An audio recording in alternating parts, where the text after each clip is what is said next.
बुढ़ापे का सहारा कौन, बेटा या बेटी? गर्व से कहो मेरी बहू, मेरा अभिमान।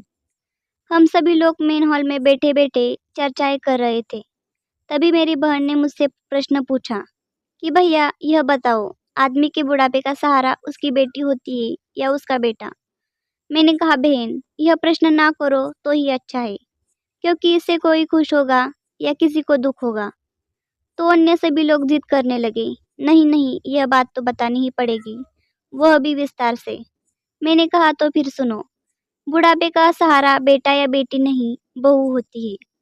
जैसा कि लोग उनसे अक्सर सुनते आए हैं कि बेटी या बेटी बुढ़ापे की लाठी होती है, इसीलिए लोग अपने जीवन में एक बेटा एवं बेटी की कामना जरूर रखते हैं ताकि बुढ़ापा अच्छे से कटे।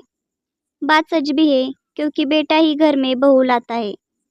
बहू के आ जाने के बाद एक बेटा अपनी लगभग सारी जिम्मेदारी अपनी पत्नी के कंधे पर डाल देता है और फिर बहू बन जाती है अपने बूढ़े सास ससुर की बुढ़ापे की लाठी।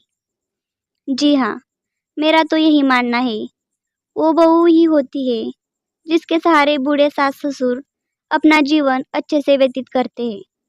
एक बहू को अपने सास ससुर की पूरी दिनचर्या मालूम होती है, कौन कब और कैसी चाय पीते हैं, क्या खाना बनाना है, शाम में नाश्ता में क्या देना है, रात को हर हालत में 9 बजे से पहले खाना बनाना है। अगर सास ससुर बीमार पड़ जाए तो पूरे मन या बेमन से बहू ही देखभाल करती है। अगर एक दिन के लिए बहू बीमार पड़ जाए या फिर कहीं चली जाए तो पूरे घर की धुरी हिल जाती है। परंतु यदि बेटा 15 दिवस की यात्रा पर भी चला जाए तो भी बहू के भरोसे घर सुचारू रूप से चलता रहता है।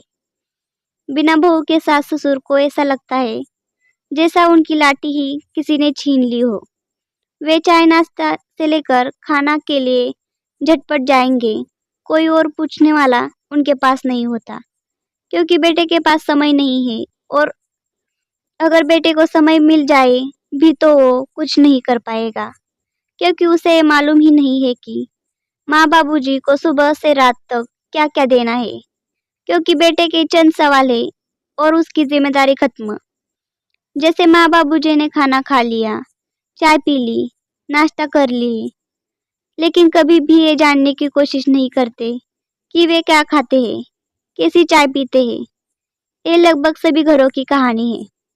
मैंने तो अधिकतर ऐसी बहुएं देखी है जो अपनी सास की बीमारी में तन मन से सेवा करती है। इसीलिए मेरा मानना है कि बहू ही होती है बुढ़ापे की असली लाठी। लेकिन एक बात सच है कि आप में भी अकल होनी चाहिए कि हर वक्त मेरा राजा बेटा, मेरी रानी बेटी की रट छोड़ मेरी अच्छी बहू रानी की भी रट लगानी चाहिए। अंततः अपने बहू में सिर्फ कमी ना ढूंढे, उसकी अच्छाई की कद्र करे। दोस्तों, आपको ये छोटी सी कहानी कैसी लगी हमें ज़रूर बताएं। साथ ही हमारे चैनल को like share subscribe. Thanks for watching video.